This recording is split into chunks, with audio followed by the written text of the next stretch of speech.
এক দেশে ছিল ছোট্ট ছেলে রায়ান।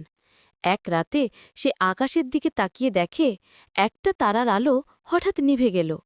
খুব অবাক হয়ে রায়ান জানালার কাছে গেলে ঠিক তখনই ঝিকমিক করতে করতে এক ছোট্ট পরী নেমে এলো। পরীর চোখে চিন্তার ছায়া।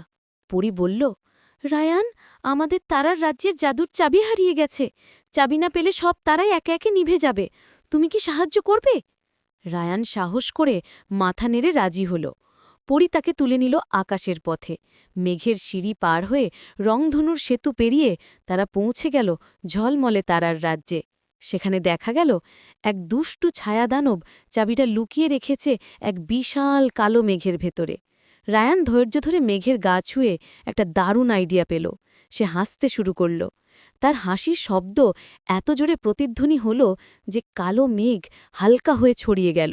আর মেঘ ভাঙতেই ভেতর থেকে বেরিয়ে এলো সোনার মতো উজ্জ্বল জাদুর চাবি। পরী খুশিতে চাবিটা নিয়ে আকাশের মাঝখানে ঘুরিয়ে দিল। মুহূর্তেই সব তারা আবার জ্বলে উঠল, আর আগের থেকেও বেশি উজ্জ্বল। পরী বলল, রায়ান, তুমি না থাকলে আকাশ অন্ধকার হয়ে যেত। আর সেই দিন থেকে আকাশে যখনই কোনো তারা একটু বিশেষভাবে ঝিকমিক করে, সবাই জানে রায়ানকে ধন্যবাদ জানাচ্ছে।